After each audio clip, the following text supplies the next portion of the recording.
किती दिवस झाले? प्रशासन मला रोज विचारते मधुकर, वडिलांना सांगता येत नाही का आधी माझं शिक्षण मग बाकी सगळं ते? काय सांगू सर, आणि कसं सांगू? गेल्या वर्षी बहिणीचं लगीन झालं, 2 लाख रुपये हुंडा घेतला आणि 1.5 तोळ सोनं. तवा काढलेलं कर्ज भेटलं नाही तर चुलत्यानं केस टाकली वावराच्या वाटण्याची. तिथं पैसा गेला, केस हरलो, घराच्या वाटण्या झाल्या. आता तर कुणाच्या घरात राहतोय सर. इकडून उंदीर येतोय तर तिकडून घुस येत्या. पावसाळ्यात अख्खं घर गळतंय. घरातली भांडी कमी पडते, पण पत्र्याची पानं काय गळायची थांबत नाही.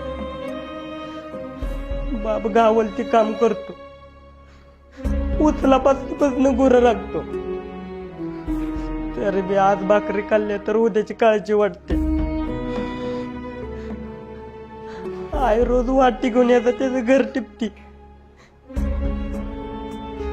कुठनं आणू पिलं पैसे?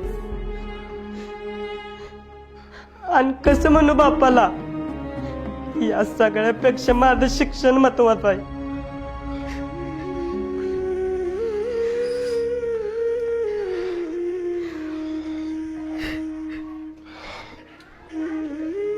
चला लिहून का सगळ्यांनी?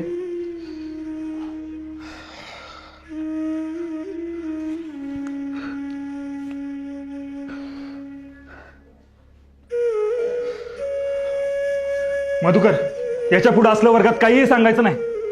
याचा कुणावर काही फरक पडत नाही, कळलं का? प्रशासनाने नेमून दिलेली फी तुला द्यावीच लागेल.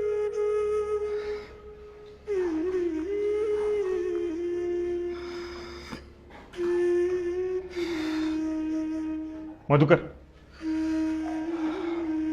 जाताना स्टाफ रूम मध्ये भेटून जा. तुझ्या वडिलांसाठी एक निरोप आहे.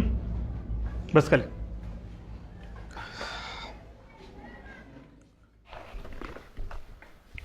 आत येऊ का सर? अरे ये मधुकर, बस. नाही नको, हाय तो उभा. अरे ये रे, बस. नको. अरे ये म्हणलं ना.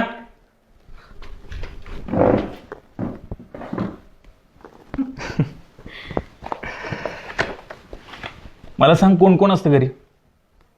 आई वडील असतात आणि 2 बहिणी आहेत. एकीचं लगीन झालंय, एकीचं यंदा होईल.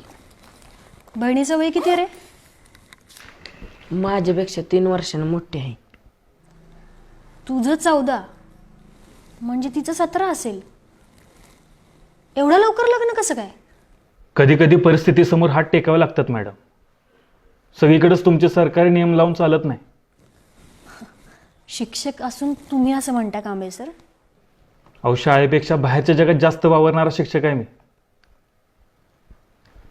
घरात तरण्यापुरीला ठेवून रानात जाणाऱ्या बापाच्या जीवावर उचललेल्या वजापेक्षा जास्त दडपण येतो.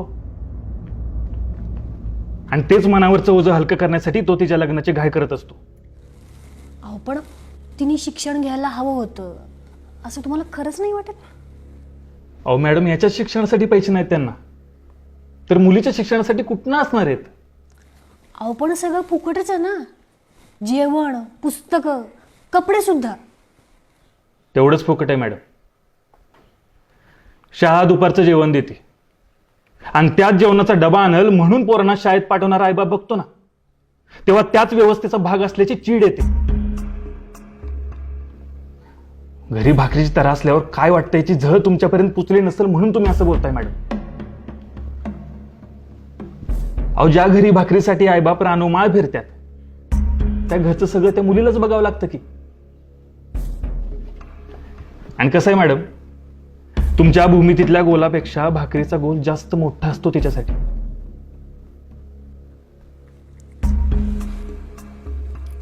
एक बाई म्हणून काळजी वाटली म्हणून बोलले मी. हीच तर अडचण आहे आपल्या शिकलेल्यांची. आपण ते वाईट कसं हे सांगतो, हळहळतो, पण प्रत्यक्ष अडचण सोडवत नाही. इथून बाहेर पडत नाही, मदत करत नाही. भाषण करणारा नकोच आहे आपल्याला, भाकरीची सोय करणारा हवाय. आणि हे सगळं तो त्या मुलीचा बाप करतो म्हणून तो आपल्यापेक्षा कायम ग्रेटच आहे असं वाटतं मॅडम मला.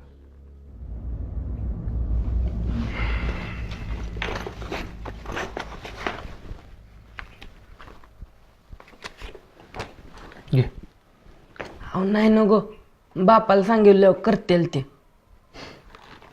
स्वाभिमान, हा स्वाभिमान गरीबाच्याच दावणीला का बांधलेला असतो? अजून एक कोड. अरे बाबा घे, तू मोठा झालास, कामाला लागलास की कर परत, मग तर झालं.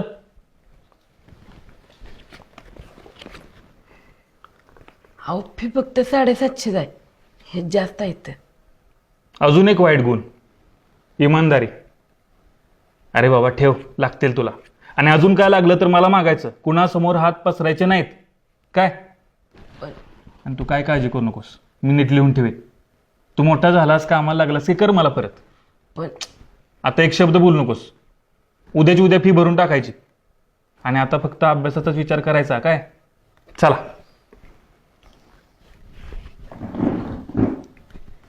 अरे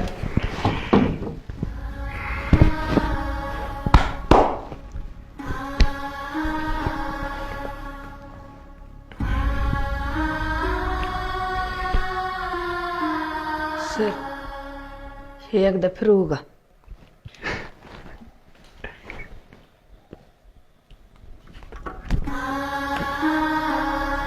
येतो.